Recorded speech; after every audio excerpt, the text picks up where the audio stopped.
Hola, buenos dias, namaskaram. Hello, ELED 3111. This is Dr. Biker, and I want to share with you some of the information about Module 3 that'll help you as you investigate this module. So let's begin. First, the purpose of this model is to explore the indirect instruction to help prepare you for the indirect instruction lesson plan. So we will be looking at what is indirect instruction, as well as a model called the 5E lesson plan model for designing indirect instruction lesson plans. We'll also consider ways of, again, being and integrating cultural responsiveness through what is called the SIOP model, and you'll be reading more about that, which is a instructional design for supporting language, the languages and the language diversity in your classroom, especially for English language learners. I'll connect this with a pedagogy called culturally sustaining pedagogy.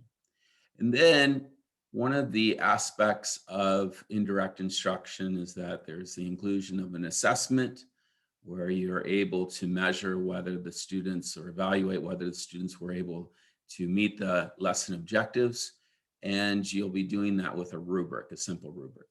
So just as a reminder, the assignments in this module include the indirect instruction 5E lesson plan, which is due by 11:59 p.m. Monday, July 26, and the personalized learning plan analysis check-in, which is you'll be reading about this assignment, the personalized learning plan analysis. And the check-in allows you to confirm that you've read that, and then I'll answer any questions you may have about that assignment. That check-in is also due by 11:59 p.m. Monday, July 26. So indirect instruction, what do we mean by it? Indirect instruction is student-directed and teacher-facilitated instruction. So direct instruction, if you think about the difference, direct instruction is more teacher-led, at least at the beginning, where the teacher sets up the objectives, is able to use examples, and then uses that sort of I do, we do, you do kind of model. Indirect instruction is based on inquiry and helping students and guiding their discovery of their learning about new concepts and ideas through exploration. So you can see in this figure, there's a number of features that make up indirect instruction. One of the myths of indirect instruction, though, is that teachers can just kick back, take the time off, that they're not involved, or they go up in the front of the classroom and ask the kids, hey, what do we think about bees? Or what do we think about this? And then just expect the kids to be able to answer that. No, that's not indirect instruction. Indirect instruction actually requires the teacher, it requires, I think, more planning time for teachers in terms of preparation of materials to help guide these exploration and inquiry. So if you think about indirect instruction in science and math, for example, to do it right, the teacher has to prepare materials in advance, get those all ready and set up for the kids to be able to explore. In science, that may be an experiment the kids are doing, or in math, it might be manipulatives they're using. So all that requires a lot of planning, and indirect instruction, it does require a lot of planning and preparation for the teacher. You're still using the backwards design model when you are planning your indirect instruction lessons. So you want to identify what are the desired outcomes. You can find that in the state standards document. You'll be writing strong objective statements again. And there'll be an assessment that goes along with it, as well as more discovery-based or inquiry-based learning experiences.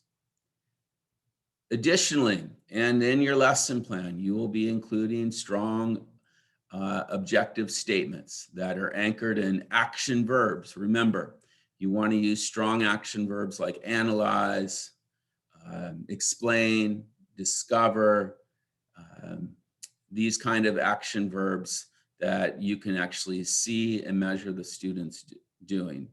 Avoid using verbs, weak generic verbs like understand, know, or comprehend.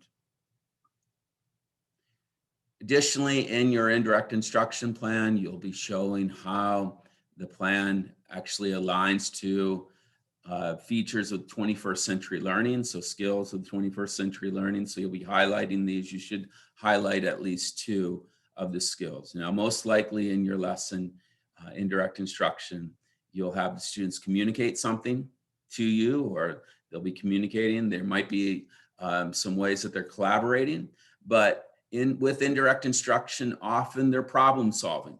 So that is a really good skill to highlight because they're solving some sort of problem and using critical thinking. Okay, so for your indirect instruction lesson plan, you'll be creating that plan with the 5E lesson plan model. In 5E lesson plan, you'll be reading more about this in our module. It's made up of 5 parts. The engage, explore, explain, extend, and evaluate. So let me talk a little bit about each of those parts. Engage means that you set up the lesson to help prepare the students for being successful in the lesson. So just like in a direct instruction lesson plan where there's teacher input, there is a part where the students are engaging, you hook them into the learning, you introduce the lesson vocabulary. This is really important because content is situated in vocabulary, and new vocabulary. It's important to be able to help students understand new vocabulary words they might be introduced to in the lesson, or tier 2 vocabulary words, which are vocabulary words they may have heard before, but still have some misunderstanding about what is meant by this vocabulary word. So I recommend doing this with an anchor chart. Anchor charts are fantastic as ways of helping to support the vocabulary of your students. I also recommend including a translation of the vocabulary word. So if you have English language learners, bilingual or multilingual learners, maybe, for example, Spanish, the home language is Spanish, including the translation of the vocabulary into Spanish is a simple thing to do. There's lots of online translators. If you have friends that are multilingual, just check that translation, because sometimes there's a better word that translates in the home language.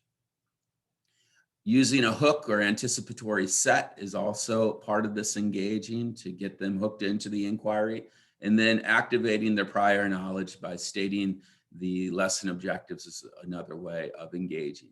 The exploration time is often what takes the most time in an indirect instruction lesson, where the students are exploring something on their, well, not on their own. You're still there as a teacher to guide them, but they have that exploration time in small groups or individually, and it's often something that they're doing. And then the teacher's asking guiding questions to help facilitate that exploration. So in your indirect instruction lesson plan, you will need to include 2 to 3 examples of guiding questions that you would include to help the students explore the concept or whatever they're exploring as part of this exploration time. The explain feature of 5E means that students are explaining their reasoning and the conclusions they were able to draw from the exploration time. Again, this is not the teacher explaining, this is the students doing the explanation, but the teacher is asking guiding questions to help facilitate that explanation time. So another thing that you'll include, again, is 2 to 3 guiding questions in this explanation time or explain time of the 5E lesson plan. And if you go to the lesson plan description, I have an example that you can see some of the questions that I've included in terms of guiding questions, as well as a video to help you with that. The extend or elaborate is where the students have opportunities to continue their explanation with other additional examples and that they can use to explain. And then the teacher introduces what is the assessment, the lesson assessment. This may be a worksheet the students are doing, a data sheet, an activity, project-based kind of learning, etc. The evaluation time of the 5E lesson plan is where the students actually complete that, whatever assessment you have, and then the teacher has a rubric that they use. And I recommend actually having the students see that rubric in advance so they know that what is being expected of them and that it's objective, right? So that you can, students already know that in advance. That's the evaluation feature. And then like with any good lesson plan, you need to include a closure. And closure, I know it's not, closure doesn't have an E in it, but it is still part of this 5E lesson plan model in terms of you want an opportunity for students to reflect on what they learned and to show evidence that they were able to master the vocabulary of the lesson. So an easy way to do this, and what I recommend, is using an exit ticket where students are either writing down or perhaps drawing if they're at a lower elementary level. They show evidence that they understand and know what the lesson vocabulary, and can either put that in their own words or be able to convey that lesson vocabulary with a picture. All right, so those are the features of the 5E lesson plan. Another thing that you'll be including in your indirect instruction 5E lesson plan assignment is connections to this SIOP model. So SIOP stands for Sheltered Instruction Observation Protocol. It's a very long kind of word that I wish they would have named it something different, because I think this can be confusing to understand. And the acronym doesn't really help at all. But basically, SIOP is an instructional framework for supporting the academic language of students, and especially supporting English language learners. So you will be reading more about this as part of this week's module about SIOP. I have a little mini lesson for you to explore SIOP. SIOP, if you wanted to connect it to a quote, here's a great quote by Nelson Mandela, which he talks about in his book, Long Walk to Freedom, autobiography. It's a thick book. I recommend it to everyone if you want to be inspired by his leadership. Mr. Nelson Mandela's book is really powerful. Nelson Mandela said, if you talk to a person in a language he or she understands, that goes to the person's head. If you talk to the person in the person's language, that goes to the person's heart. All right. So what does this mean? It means that the inclusion of language in particular can be really powerful. Now you may notice, or you may have noticed, that I began this this video with some greetings in Spanish, and also my wife is from India, from the southern part of India. So namaskaram is a way of greeting in her language. And it's really important. Language, even just simple greetings, can be ways of helping to connect, be responsive to the cultures, cultural diversity, and the language diversity you have in your classroom.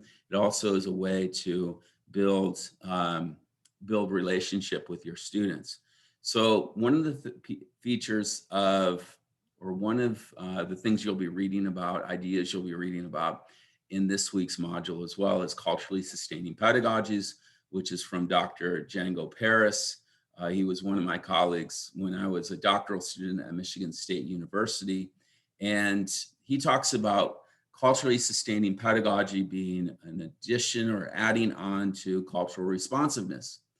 and how it focuses on how cultural diversity is a strength and asset in our classrooms, and that teachers in particular can help nurture culture through representation of language and the history or symbols that are represented in the cultural diversity in their classroom. Here's a great quote: "Culturally sustaining educators connect present learning to the histories of racial, ethnic, and linguistic communities, to the histories of neighborhoods and cities, and the histories of the larger states and nation states that they're part of."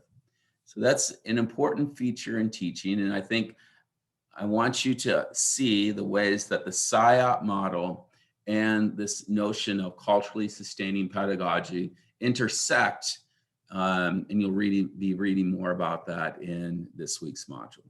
And you'll get to apply it in our indirect instruction lesson plan. Finally, you'll also be reading about assessment. And remember, as we talked about in the past modules, strong objective statements drive assessment. So it informs how you assess.